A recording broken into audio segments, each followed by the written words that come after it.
सुप्रभात विद्यार्थियों, कैसे हैं आप सभी। पिछली कक्षा में हमने पाठ 2 पढ़ा था, जैसा सवाल वैसा जवाब। इस कक्षा में हम पढ़ेंगे पाठ 3 किरमिच की गेंद। आइए पाठ शुरू करते हैं। गर्मी की छुट्टियां थीं। दोपहर के समय दिनेश घर में बैठा कोई कहानी पढ़ रहा था। तभी पेड़ के पत्तों को हिलाती हुई कोई वस्तु धम्म से घर के पीछे वाले बगीचे में गिरी। दिनेश आवाज़ से पहचान गया कि वह वस्तु क्या हो सकती है। वह एकदम से उठकर बरामदे की चिक सरकाकर बगीचे की ओर भागा। अरे अरे बेटा, कहाँ जा रहा है? बाहर लू चल रही है। दिनेश की माँ मशीन चलाते चलाते एकदम जोर से बोली, परंतु दिनेश रुका नहीं। उसने पैरों में चप्पल भी नहीं पहनी। जून का महीना था। धरती तवे की तरह तप रही थी, पर दिनेश को पैरों के जलने की भी चिंता नहीं थी। वह जहाँ से आवाज़ आई थी उस ओर भाग चला। सामने की क्यारियों में भिंडियों के ऊंचे ऊंचे पौधे थे। एक ओर सीताफल की घनी बेल फैली हुई थी। क्यारियों के चारों ओर हरे हरे केले के वृक्ष लहरा रहे थे। दिनेश ने जल्दी जल्दी भिंडियों के पौधों को उलटना पलटना आरंभ किया। जब वहाँ कुछ नहीं मिला तो उसने सारी सीताफल की बेल छान मारी। बराबर में ही घूस ने गड्ढे बना रखे थे। ढूंढते ढूंढते जब उसकी निगाह उधर गई तो उसने देखा कि गड्ढे के ऊपर ही एक बिल्कुल नई चमचमाती किरमिच की गेंद पड़ी है। दिनेश ने हाथ बढ़ाकर गेंद उठा ली। लगता था जैसे किसी ने उसे आज ही बाजार से खरीदा है। उसने उसे उलट पलट कर देखा, परंतु कुछ भी समझ में नहीं आया। नज़र उठाकर उसने पास की 3 मंजिली इमारत की ओर देखा कि हो सकता है किसी बच्चे ने इसे ऊपर से फेंका हो, परंतु उस इमारत के इस ओर खुलने वाले सभी दरवाजे और खिड़कियां बंद थे। छत की मुंडेर से लेकर नीचे तक तेज धूप चिलचिला रही थी। फिर कौन खरीद सकता है नई गेंद? दिनेश ने सुधीर, अनिल, अरविंद, आनंद, दीपक सभी के नाम मन में दोहराए। यदि गेंद खरीदी भी है तो इस दोपहरी में इसे नीचे कौन फेंकेगा? हो ना हो, यह गेंद बाहर से ही आई है। उसने सड़क पर बने गोल चक्कर के बगीचे की ओर देखा, परंतु वहाँ पर केवल 2-4 गायें ही दिखाई पड़ी, जो पेड़ों के नीचे सुस्ता रही थीं। उसे ध्यान आया कि न जाने कितनी बार अपने मोहल्ले के बच्चों की गेंदें क्रिकेट खेलते हुए दूर चली गईं और फिर कभी नहीं मिली।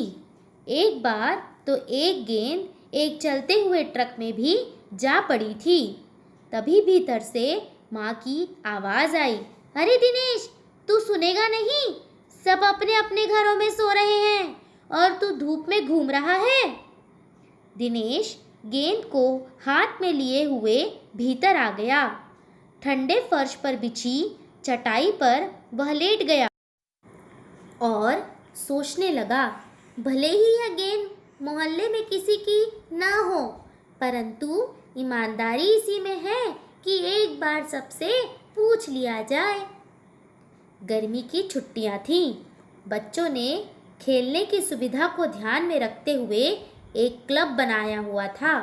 उस क्लब में सभी बच्चों के लिए बल्ले थे और गेंद खरीदने के लिए वे आपस में क्लब का चंदा देकर सारे पैसे इकट्ठे कर लेते थे। शाम को सारे बच्चे इकट्ठा हुए। दिनेश ने सभी से पूछा, मुझे एक गेंद मिली है, अगर तुम में से किसी की गेंद खो गई हो तो वह गेंद की पहचान बताकर गेंद मुझसे ले सकता है। तभी अनिल बोला, गेंद तो मेरी खो गई है। कब खोई थी तेरी गेंद? यही कोई 4 महीने पहले। तो वह गेंद तेरी नहीं है, दिनेश ने कहा। फिर वह मेरी होगी। सुधीर ने तुरंत उस पर अपना अधिकार जताते हुए कहा। वह कैसे? दिनेश ने पूछा। तू मुझे गेंद दिखा दे, मैं अपनी निशानी बता दूंगा। वाह, यह कैसे हो सकता है? दिनेश बोला।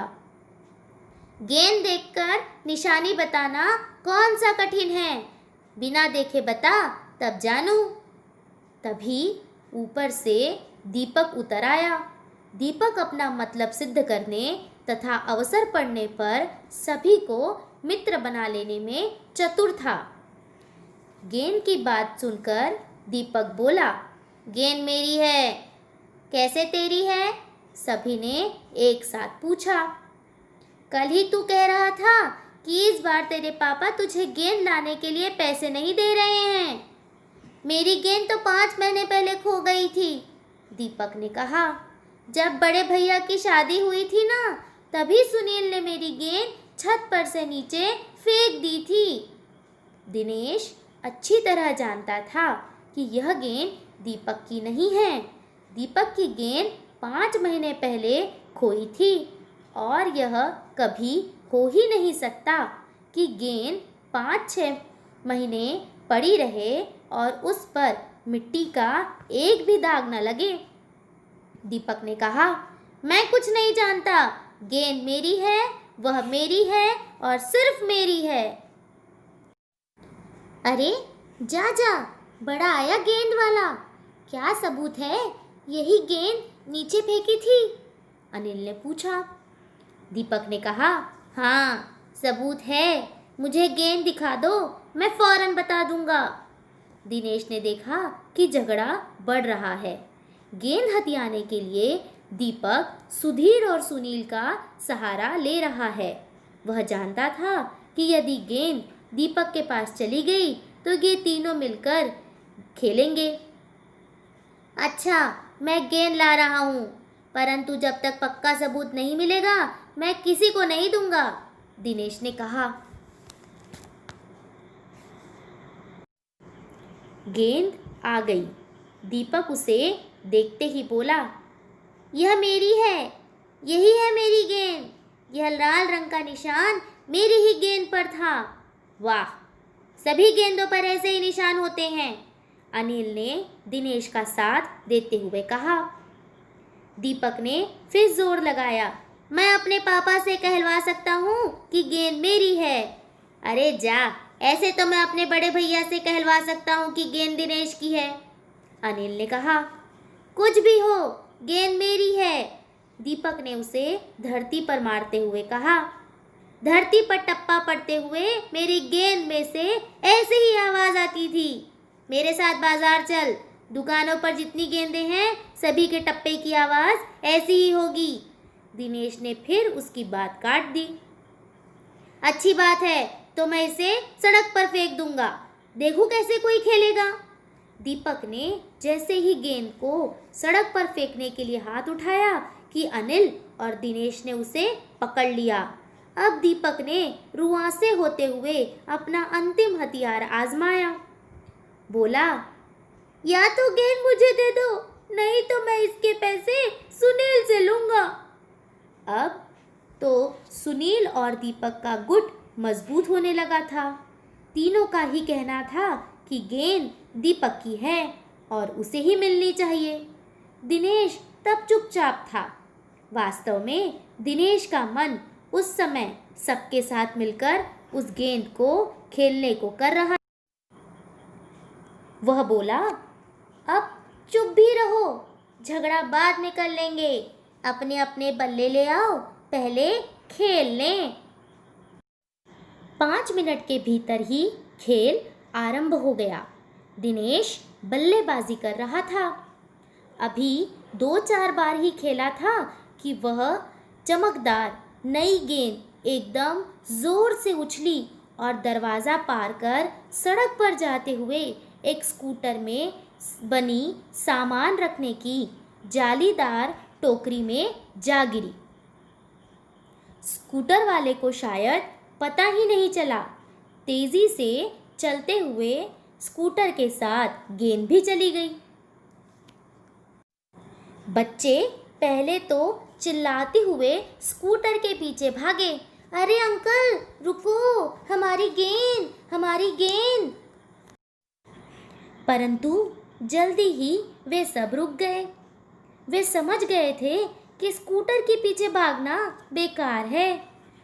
एक पल के लिए सभी ने एक दूसरे की ओर देखा और फिर सभी ठहाका मारकर हंस पड़े।